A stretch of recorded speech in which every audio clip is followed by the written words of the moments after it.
जो उत्तर के क्लेश है ना, अस्मिता, राग, द्वेष, अभिनिवेश, इनकी कितनी अवस्थाएं कही गई? कौन कौन? इसमें किसका वर्णन आया? अच्छा, अवस्था का नाम है प्रसुप्ति। प्रसुप्ति अवस्था वाले क्लेश को क्या कहेंगे? प्रसुप्त, है ना। अच्छा, तो प्रसुप्ति अवस्था वाला क्लेश क्या होगा? प्रसुप्त। तो ये प्रसुप्त क्लेश को बता दिया गया ना। और आगे देखेंगे तो अब देखेंगे ये चार अवस्थाएं जो है ना, किसकी बताई है? क्लेशों की। एक पंचम अवस्था भाष्यकार बताते हैं कि ये प्रसुप्ति में क्या होता है। इसमें प्रसुप्ति में क्या होता है कि शक्ति मात्र से स्थित क्लेश बीज रूपता को प्राप्त हो जाते हैं। बीज रूपता को प्राप्त हो जाते हैं मतलब वो कारण रूप से रहते हैं, अपने कार्य को उस समय नहीं कर पाते हैं। ये क्या था? ये किसका वर्णन था? प्रसुप्त का। और फिर तनु तो क्या होता है? जो उसके द्वारा क्रिया योग के द्वारा जिनको क्षीण किया जाता है, कमजोर किया जाता है, क्रिया योग के द्वारा कमजोर हुए क्लेशों को क्या कहा जाता है? तनु। क्षीण हुए क्लेशों को तनु कहा जाता है। विच्छिन्न का वर्णन आगे आएगा। विच्छिन्न कहा जाता है टूट टूट करके। लोग कभी ऐसा होता है कि मन के सभी विकार समाप्त हो गए, साधना करने वाले को ऐसा लगता है मन बिल्कुल शांत है, स्थिर है, ऐसा। तो कुछ समय बाद, लंबे समय बाद फिर वही विक्षिप्त हो जाता है। तो उस प्रकार के जो क्लेश हैं उनको क्या कहा जाता है? विच्छिन्न है। कभी कभी वर्षों, कई महीने बहुत शांति बनी रहती ध्यान में, लेकिन संस्कार वसात पुनः क्या होता है, फिर क्लेश आ जाते हैं। तो ऐसे क्लेशों को क्या कहते हैं? विच्छिन्न। और उदार क्लेश जो है ना, वो जो कर रहे हैं अपना, जो क्लेश वर्तमान होकर के अपना कार्य कर रहा है, उसको क्या कहते हैं? उदार। तो ये चार प्रकार के क्लेश हुए ना, तो फिर चार अवस्थाएं हो जाएंगी। अब पांचवी अवस्था का वर्णन भाष्यकार करते हैं कि जब क्लेश क्या है? दग्ध बीज हो जाएंगे। तो दग्ध बीज रूपता को प्राप्त हो जाएंगे जब क्लेश, तब क्लेशों की पांचवी अवस्था होगी। क्लेशों की पांचवी अवस्था होगी। वो तो मरा हुआ जैसा है ना, उसमें तो कुछ नहीं कर पाएगा। तत्रैव सा दग्ध बीज भावा पंचमी क्लेशावस्था न अन्यत्र इति। तत्र एव है ना, तत्र से लेना है विवेक ख्याति के द्वारा क्षीण हुए क्लेश वाले योगी में, विवेक ख्याति के द्वारा नष्ट हुए क्लेश वाले योगी में है। दग्ध बीज भावा सा पंचमी क्लेशावस्था। दग्ध बीज भावा करते हैं कि क्या कहूँ मैं, जिसकी बीज रूपता दग्ध हो गई है, जिसकी बीज रूपता जले हुए दग्ध बीज रूपता वाली, दग्ध बीज रूपता वाली जिसकी बीज रूपता दग्ध हो गई है, मतलब बीज रूप से भी जो नहीं है। जो प्रसुप्त क्लेश होते हैं वो कैसे पड़े रहते हैं? बीज रूप से। बीज रूप से जैसे देखेंगे, अभी घास तो बहुत से मैदान में नहीं दिखाई देती ना, अभी और बैसाख और ज्येष्ठ मास आएगा तो घास दिखाई देगी? नहीं होगी, लगता है घास नहीं है, लेकिन क्या बीज उसके पड़े रहते हैं ना। तो फिर क्या होता है, जब सहकारी कारण होते हैं तो फिर वो बीज से क्या अंकुर हो जाता है, कार्य हो जाता है। तो वैसे जो प्रसुप्त क्लेश पड़े हुए हैं बीज रूप से, तो सहकारी कारण के होने पर फिर वो प्रकट हो जाएंगे। इसलिए उनको क्या होना चाहिए? दग्ध बीज होना चाहिए। बीज यदि उसके जल जाए ना घास के, तो फिर अंकुर हो पाएगा। तो वही क्लेशों को दग्ध बीज होना चाहिए। कि दग्ध बीज भावा करते है कि दग्ध बीज रूपता वाली, मतलब जिन क्लेशों की बीज रूपता भी नष्ट हो गई है, ऐसे क्लेशों की अवस्था। दग्ध बीज रूपता वाली ये अवस्था का विशेषण है। क्लेशावस्था है ना, दग्ध बीज रूपता वाली कौन अवस्था? किसकी अवस्था? क्लेशों की अवस्था, क्लेशा नाम अवस्था। तो दग्ध बीज रूपता वाली अवस्था किसकी अवस्था? क्लेशों की। अब वो अवस्था की संख्या में कितनी होगी? पंचम। तो पंचम क्लेश का विशेषण होगा कि अवस्था का विशेषण होगा? अवस्था का विशेषण होगा, क्योंकि क्लेशावस्था है ना, क्लेशा नाम अवस्था। तत्पुरुष समास है ना, तत्पुरुष समास में उत्तर पदार्थ प्रधान होता है। तो ध्यान देना, प्रधान के साथ ही अन्वय होता है, अप्रधान के साथ अन्वय नहीं होता है। तो पंचमी का अन्वय किसके साथ होगा? अवस्था के साथ होगा। क्लेश के साथ अन्वय नहीं करेंगे, है ना। तो लगाएंगे जले हुए दग्ध बीज रूपता वाली क्लेशों की पांचवी अवस्था। तत्र एवं अर्थ है विवेक ख्याति के द्वारा नष्ट हुए क्लेश वाले योगी में ही होती है। विवेक ख्याति के द्वारा नष्ट हुए क्लेश वाले योगी में ही होती है, अन्यत्र न, अन्य किसी साधक में नहीं होती है। समझी लग गई? अवस्था से क्या लेना है? अवस्था। जल दग्ध बीज रूपता वाली क्लेश की पांचवी अवस्था विवेक ख्याति के द्वारा दग्ध हुए क्लेश वाले योगी में ही होती है, अन्य साधक में नहीं होती है। ना अन्यत्र अन्यत्र ना इति, ऐसा। अब ध्यान देंगे कि जब क्लेशों का बीज सामर्थ्य दग्ध हो जाए तब विषय सम्मुख आने पर भी कोई विकार का उदय होगा? नहीं होगा। जैसे कि घास के बीज यदि जल जाएं तो कितनी भी वर्षा हो जाए, कितनी भी उसमें गोबर की खाद डाली जाए तो उससे घास हो पाएगी? हाँ, तो वही जिसका क्या है कि क्लेशों के बीज यदि दग्ध हो जाए तो विषय सम्मुख आने पर भी कोई विकार नहीं होगा, राग द्वेष कुछ भी कोई विकार नहीं होगा। वही बताना चाहते हैं। शतान क्लेशा नाम तदा बीज सामर्थ्यम दग्धम, कि तब विद्यमान क्लेशों का, कौन ये पहले विद्यमान है ना, तब पूर्व से विद्यमान क्लेश, तब पूर्व में विद्यमान रहने वाले क्लेशों का बीज सामर्थ्य दग्ध हो जाता है। पंक्ति लगेगी? अच्छा, तदा लगा 1 मिनट, कोई लग जाएगा, लगा तो तदा का अर्थ बाद में कर देंगे, पहले और शब्दों का अर्थ लगा लेना। विद्यमान क्लेशों का बीज रूप सामर्थ्य जल जाता है। विद्यमान क्लेशों का बीज रूप सामर्थ्य जल जाता है। बीज सामर्थ्यम का बीज रूप सामर्थ्य जल जाता है। इसलिए विषय के सम्मुख होने पर भी, विषय के चाहे शत्रु हो, मित्र हो, कंचन हो, कामनी हो, कोई भी हो, तो इसलिए विषय सम्मुखी भावे अपी, कि विषय सम्मुख होने पर भी, सम्मुखी भावे सती अपी विषय सम्मुख होने पर भी भवती ऐसाम ना प्रबोधा, ऐसाम क्लेशा नाम प्रबोधा न भवती, इन क्लेशों का प्रबोध नहीं होता है। इन क्लेशों का प्रबोध नहीं होता है, मतलब इन क्लेशों का उत्थान नहीं होता है, इन क्लेशों का प्राकट्य नहीं होता है। अच्छा, अब तदा आया है ना, तो तदा के कारण फिर देखो, फिर पूर्व वाक्य में यदा लगाना पड़ेगा। तदा के कारण पूर्व वाक्य में क्या लगाना पड़ेगा?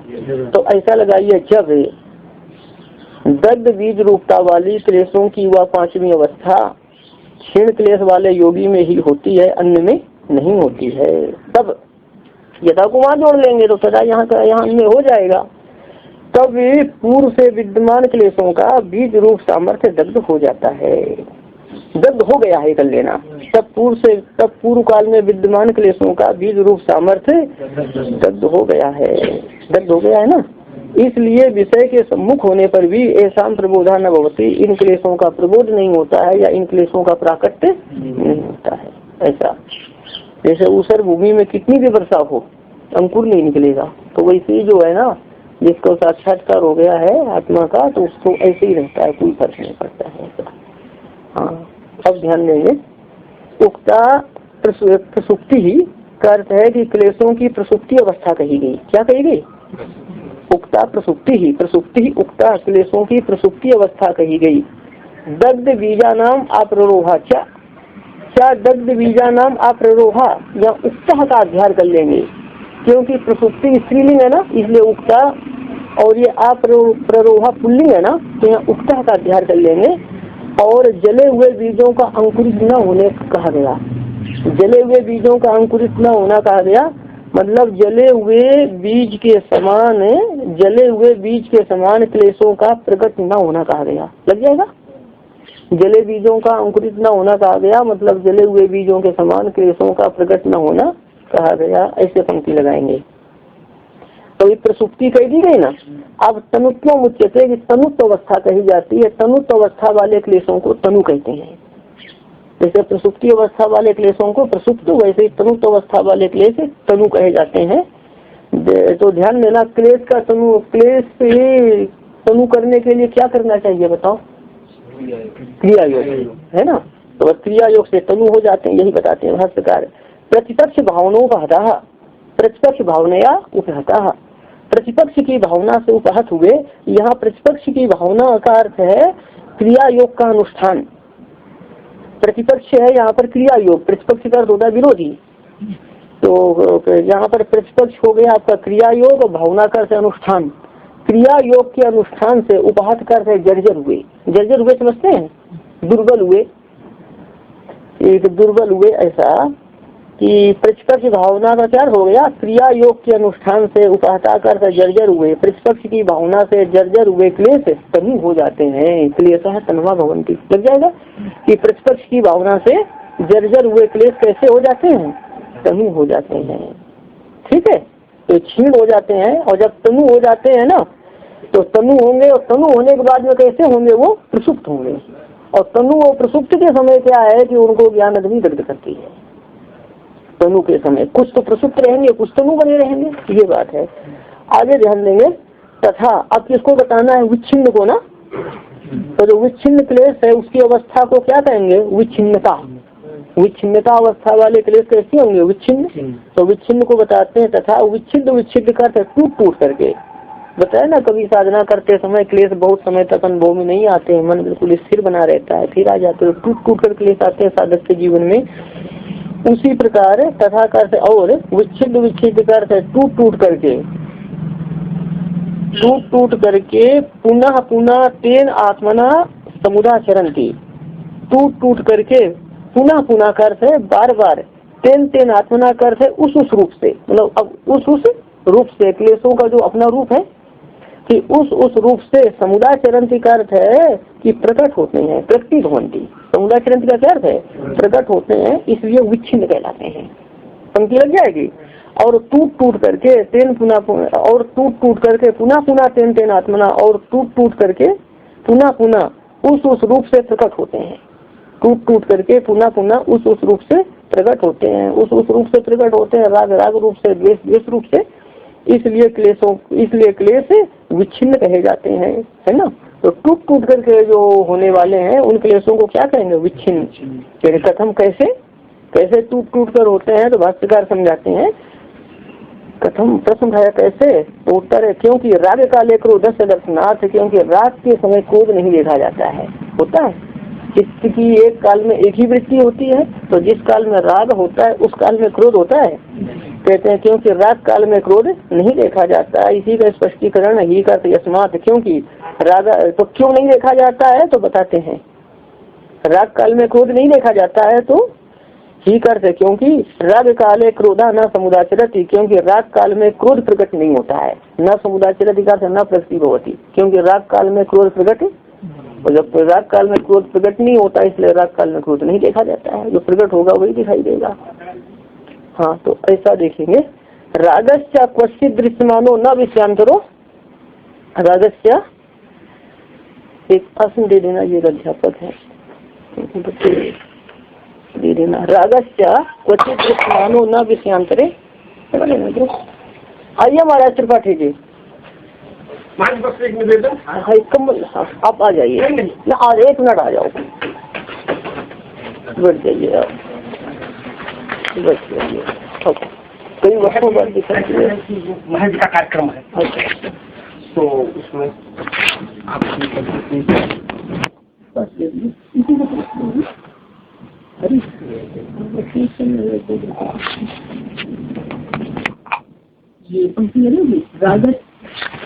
राग काले क्रोधा न समुदाचरति, क्योंकि राग काल में क्रोध प्रकट नहीं होता है। ये छोड़ दो, क्योंकि राग काल में क्रोध प्रकट नहीं होता है। आगे पाठ देखेंगे, पंक्ति लग गई। और राग को भी बताते हैं कि राग काल में क्रोध नहीं देखा जाता है, किंतु जब राग होता है तो वह एक के प्रति होता है ना, और किसी के प्रति राग होता है, किसी के प्रति। तो यही बताते हैं रागस्य क्वचित दृश्यमाना, क्या क्वचित दृश्यमाना राग, और कहीं पर दिखाई देने वाला राग। क्वचित कर है क्वचित विषय, क्या कहें, क्वचित विषय, और किसी विषय में दिखाई देने वाला राग विषयांतरे न अस्ति, अन्य विषय में नहीं होता है। लग गया। और किसी विषय में दिखाई देने वाला राग अन्य विषय में नहीं होता। इसे जिस काल में राग एक व्यक्ति के प्रति है तो कोई जरूरी है सभी के प्रति हो, और किसी विषय में दिखाई देने वाला राग अन्य विषय में नहीं होता है। तो ध्यान देना, इतने से कहा जा सकता है क्या कि उसके कि एक को छोड़कर सब जगह राग का अभाव हो गया, ऐसा कहा जा सकता है क्या? तो वही बता रहे हैं। यद्यपि एक समय यदि एक विषय में राग जब है उस समय अन्य विषय में नहीं है, लेकिन इससे ये तो नहीं कहा जा सकता कि सभी जगह राग समाप्त हो गया एक को छोड़कर। तो वही बताते हैं ना, एक अस्याम स्त्रियाम चैत्रो रक्तः इति अन्यासु स्त्रीसु विरक्ता इति न एकस्याम स्त्रियाम चैत्रा रक्ता, एक स्त्री में चैत्र आसक्त है, एक स्त्री में चैत्र रक्ता करते आसक्ता, एक स्त्री में चैत्र आसक्त है, इति का अर्थ है इतने से। अन्यासु स्त्रीसु विरक्ता न, इतने से अन्य स्त्री में राग रहित नहीं हो सकता है। ना पहले लिखा है ना, उसका अन्वय करेंगे अन्यासु स्त्रीसु विरक्ता न, कि अन्य स्त्रियों में राग से रहित नहीं हो सकता है। जो एक स्त्री में आसक्त है तो इतने से क्या वो अन्य स्त्री में विरक्त हो सकता है क्या? क्योंकि कालांतर में उधर बन जाएगा। आगे ध्यान देंगे।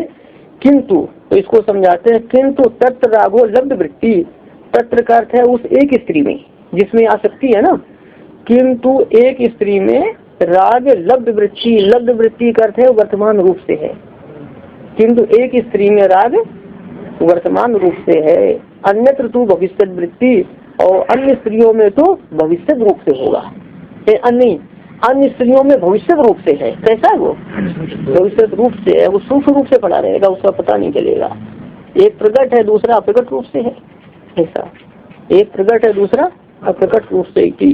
सा ही तदा प्रसुप्त तनु विच्छिन्नो भवति, तदा कर तब, सा कर राग, तब वह राग प्रसुप्त तनु और विच्छिन्न होता है।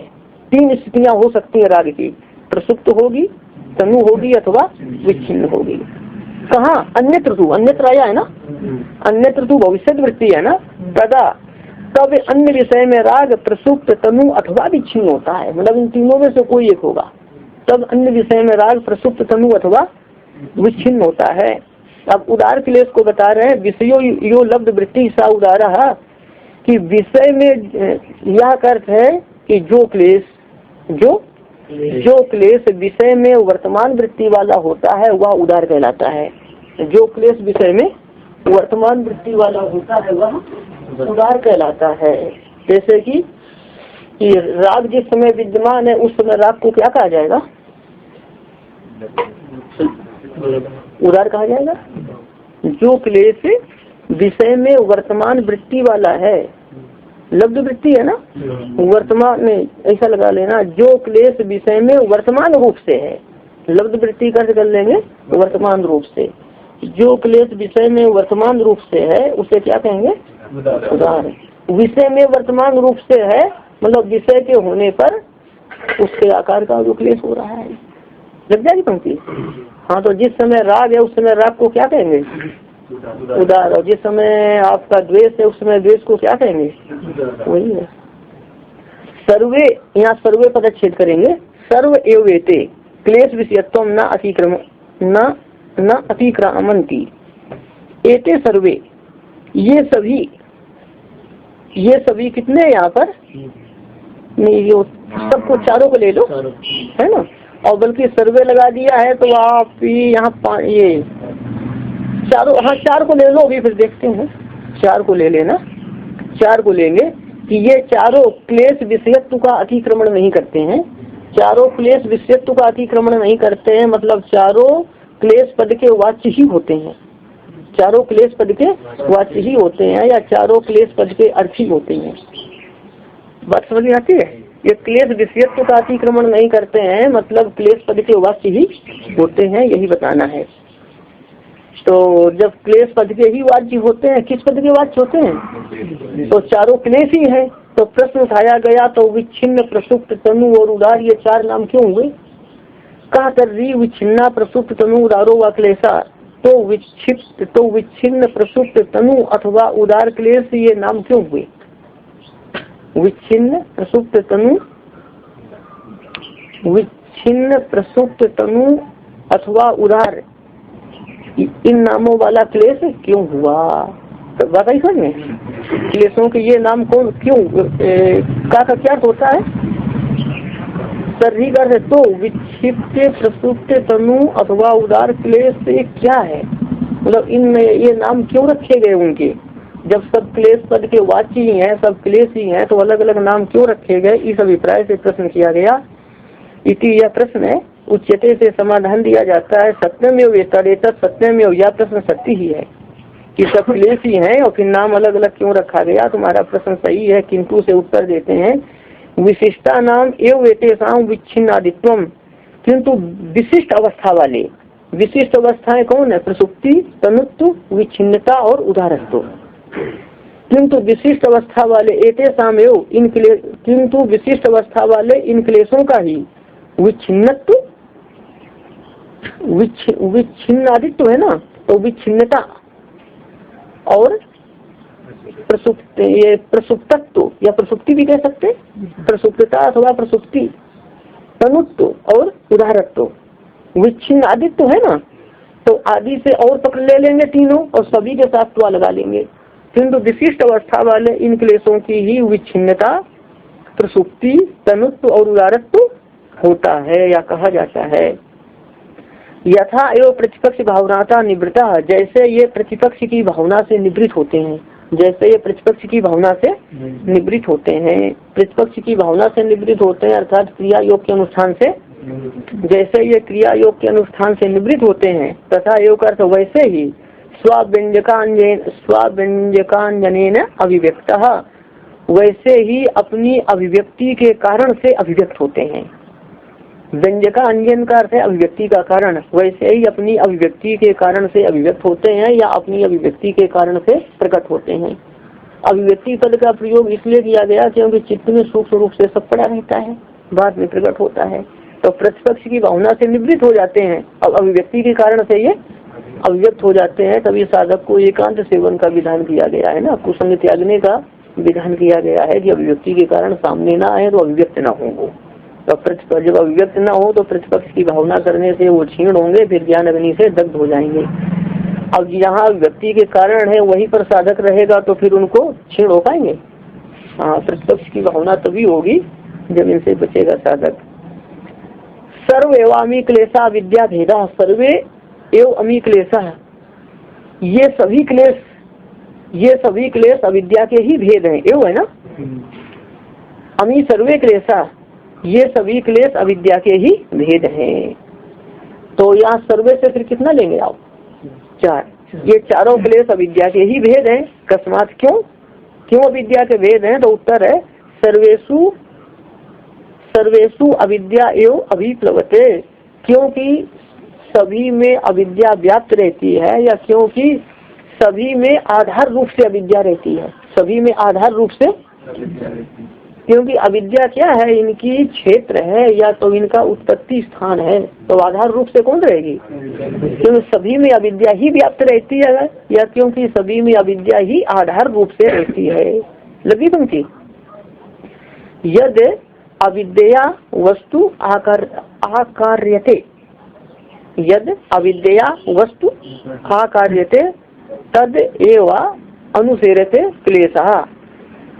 अविद्या यद वस्तु आकार्यते, अविद्या के द्वारा जो वस्तु उपस्थित की जाती है, अविद्या के द्वारा जो वस्तु उपस्थित की जाती है, या ऐसा ध्यान देना। हाँ ठीक है, अविद्या के होने पर जो वस्तु उपस्थित होती है, ऐसा भी कह सकते हैं। अविद्या के होने पर जो वस्तु उपस्थित होती है, क्लेशा तद एव अनुसेरते, क्लेश उसका ही अनुसरण करता है, क्लेश उसका ही। ध्यान देंगे, अविद्या के द्वारा यदि अपना मित्र उपस्थित हुआ तो फिर क्या हो जाएगा? राग हो जाएगा। तो क्लेश जो है ना, राग नामक क्लेश उसका अनुसरण करेगा, उस विषय का। और अविद्या के द्वारा क्या है? यदि अपना शत्रु उपस्थित हुआ तो फिर कौन सा क्लेश आएगा? द्वेष। हाँ, तो द्वेष क्लेश उसका अनुसरण करेगा। पंक्ति लगाएंगे, अविद्या यद वस्तु आकार्यते, अविद्या के द्वारा जो वस्तु उपस्थित होती है, अविद्या के द्वारा जो वस्तु उपस्थित होती है, क्लेशा तद एव अनुसेरते, क्लेश उसका ही अनुसरण होता है, या क्लेश उसके ही अनुसार हो जाता है, क्लेश उसके ही अनुसार हो जाएगा। मतलब मित्र उपस्थित होगा तो क्लेश उसके अनुसार क्या हो जाएगा? राग। और शत्रु उपस्थित हुआ तो क्लेश उसके अनुसार द्वेष हो जाएगा, है ना, ऐसा समझेंगे। अब ये पंक्ति लगाएंगे, विपर्यास प्रत्यय काले उपलब्ध्यन्ते। विपर्यास प्रत्यय का अर्थ होता है मिथ्या ज्ञान। विपर्यास प्रत्यय का क्या अर्थ है? मिथ्या ज्ञान। मिथ्या ज्ञान का मतलब है यहाँ पर अविद्या। मिथ्या ज्ञान का क्या अर्थ है? हाँ, कि अविद्या काल में या अविद्या के समय उपलब्ध्यन्ते, क्या उपलब्ध्यन्ते? क्लेशा। अविद्या के समय क्लेश उपलब्ध होते हैं, अविद्या के समय क्लेश उपलब्ध होते हैं। और जब अविद्या नहीं रहेगी तब क्लेश उपलब्ध नहीं होंगे।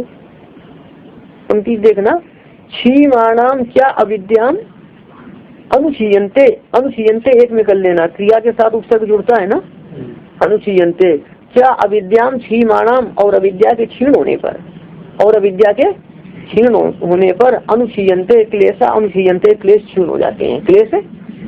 हाँ, तो इन सभी कारणों से क्या है कि क्लेश से अविद्या का ही भेद है। क्लेश क्या है? अविद्या का ही भेद है। अविद्या ही उसकी जननी है सभी क्लेशों की।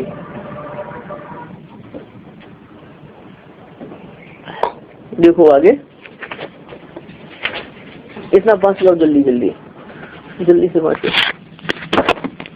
नाम क्लेशा नाम सदा बीज सामर्थ्यम तथ्यम आया था ना। तो क्लेशों का बीज सामर्थ्य का अर्थ बताया था, बीज रूप सामर्थ्य।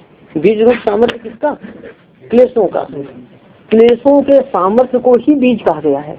क्लेशों के सामर्थ्य को क्या कहा गया है? बीज कहा गया है। पहले आया था प्रसुप्ति में कि शक्ति मात्र प्रतिष्ठा नाम बीज भावोपगमा, कि शक्ति मात्र से स्थित क्लेशों को बीज रूपता की प्राप्ति। क्लेश कैसे हो जाए? बीज रूप। और यहाँ पर बोला बीज सामर्थ्यम करते बीज रूप सामर्थ्य या बीज रूप शक्ति। बीज रूप है तो क्लेशों की जो शक्ति है उसी को क्या कहा गया? बीज। तो शक्ति रूप से, शक्ति रूप से कौन रहेंगे? क्लेश। और जब वो शक्ति बीज रूप सामर्थ्य दग्ध हो गया, बीज रूप शक्ति ही दग्ध हो गई, तब फिर उससे क्या कार्य नहीं होगा। ध्यान देंगे, अंकुर के प्रति क्या कारण है? बीज। क्या कारण है? अब जब बीजों को अग्नि से दाह हो जाए, बीज दग्ध हो जाए अग्नि के द्वारा, तब अंकुर निकलता है? क्यों नहीं निकलता है? क्योंकि उसका जो सामर्थ्य दग्ध हो गया। तो सामर्थ्य के लिए ही बीज पद का प्रयोग होता है ना। सामर्थ्य पद के लिए ही क्या होता है? बीज पद का प्रयोग होता है, ध्यान रखिएगा। तभी बीज सामर्थ्यम दग्धम, बीज रूप सामर्थ्य दग्ध हो गया, ऐसा सामर्थ्य उनका वो जल जाता है। सामर्थ्य के लिए बीज पद का प्रयोग है। सामर्थ्य एक अतीन्द्रिय वस्तु है। सामर्थ्य कैसी वस्तु है? हाँ, शक्ति तो अतीन्द्रिय है ना, वो शक्ति दग्ध हो जाती है। अब इसमें ध्यान देंगे, पंच क्लेशों में प्रथम क्या है? अविद्या। तो अविद्या को ही बता रहे हैं। देखिए सूत्र में आ रही है, तत्र अविद्या स्वरूपम उच्यते। तत्र का अर्थ है उन पंच क्लेशों में अविद्या का स्वरूप कहा जाता है। उन पंच क्लेशों में प्रथम अविद्या का स्वरूप कहा जाता है। यहाँ सबका आएगा। अविद्या क्या है? अविद्या का स्वरूप कहा जाता है, अर्थात अविद्या कही जाती है। अविद्या, अस्मिता, राग, द्वेष, अभिनिवेश सभी को बताया जाएगा। अनित्या शुचि दुखानात्म सु नित्य शुचि सुखात्म ख्याति अविद्या। अनित्या शुचि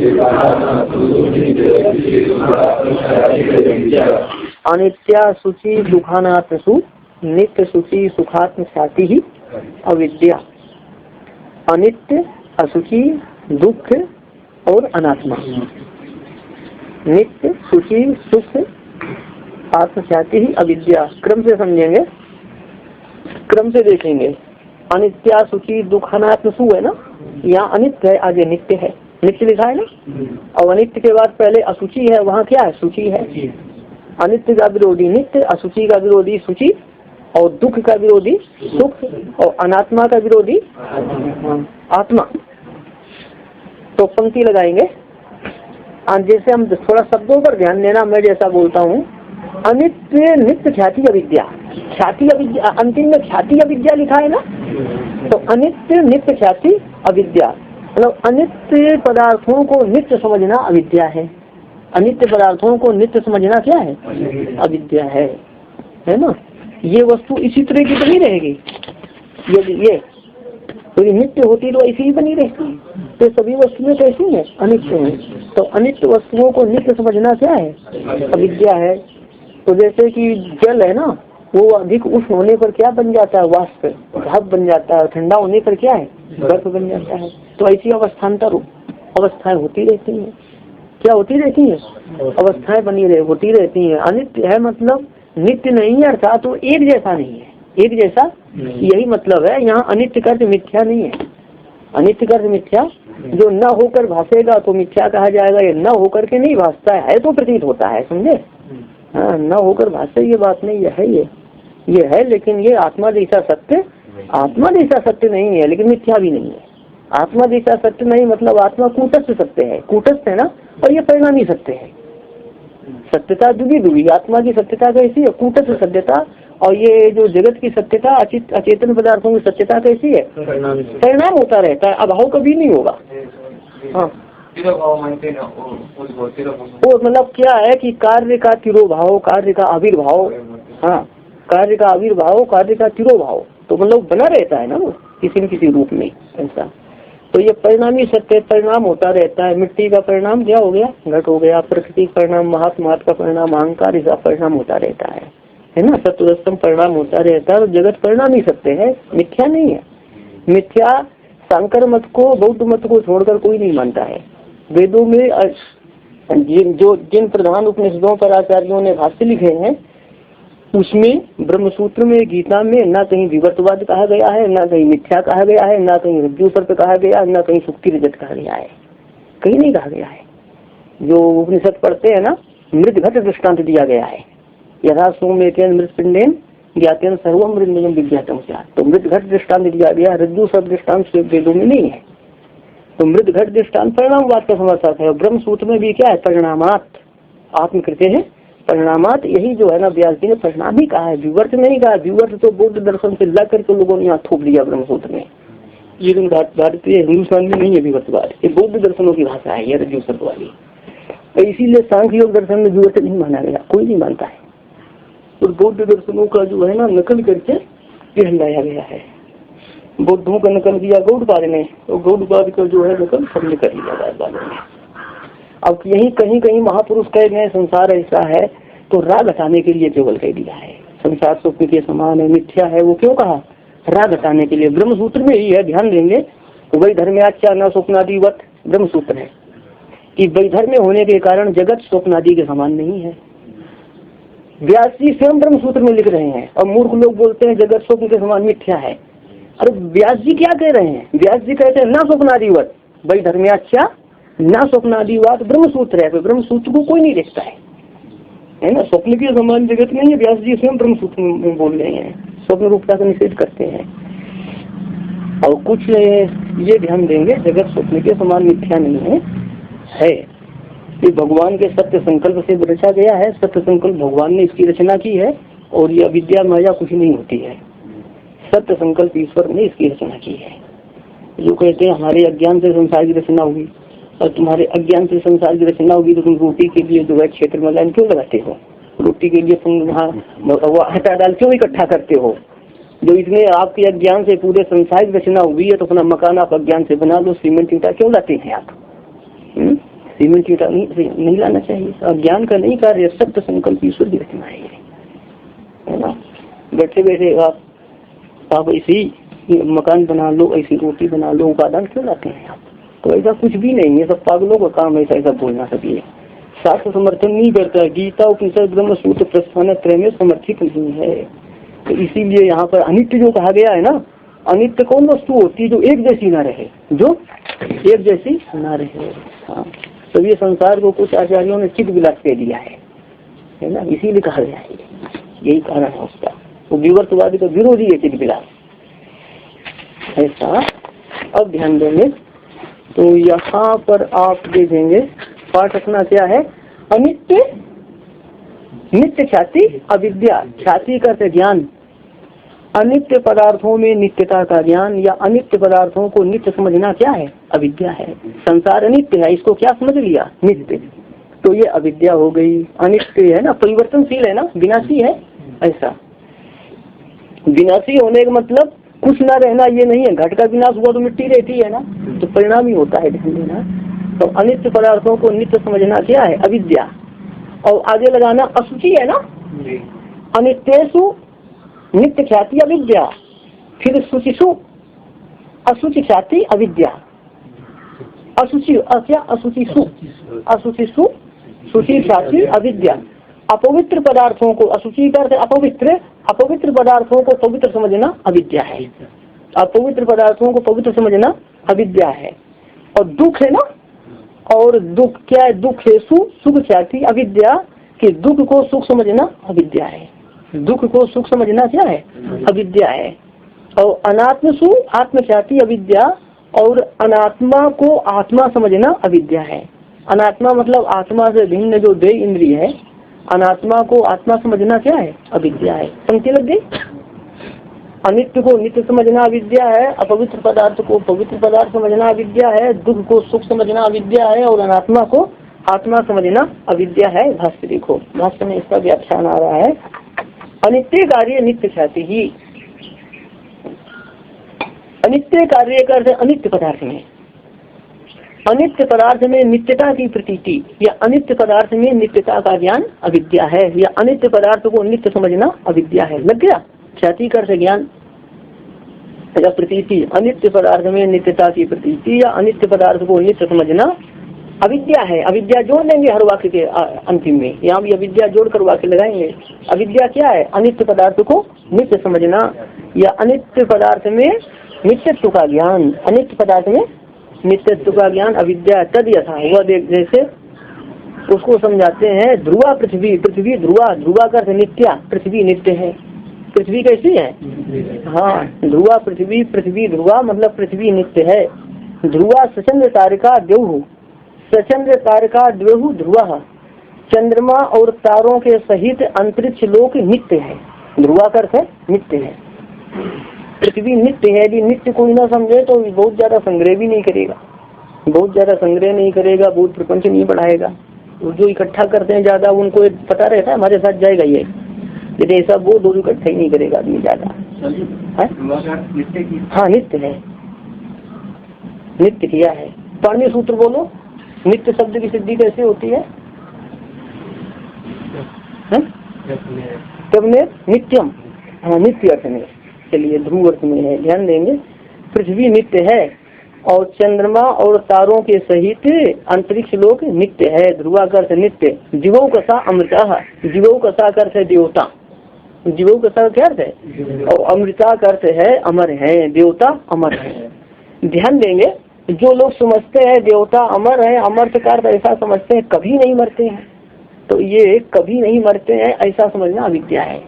देवता अमर है तो इसी अभिप्राय से अमर कहा जाता है कि मनुष्यों की अपेक्षा दीर्घ काल तक रहते हैं, इतना ही मतलब है। उनका भी काल तो समाप्त होता ही है ना।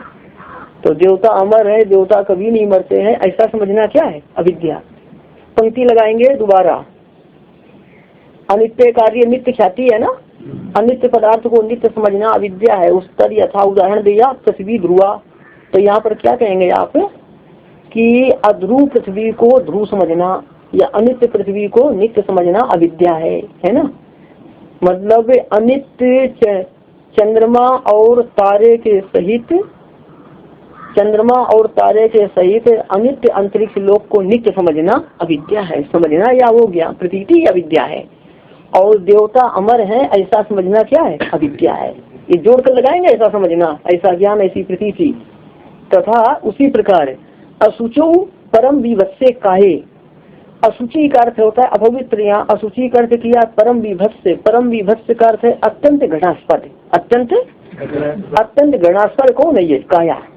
जो काया जो देह है ये अत्यंत घृणास्पद है। रोज साबुन तेल लगा कर स्नान करो और खूब श्रृंगार करो, सुबह कुत्तिया जैसा मुँह हो जाता है लोगों का, कीचड़ कीचड़ कितना आता है सब ये है। तो सब क्या है? अत्यंत घृणास्पद है ये।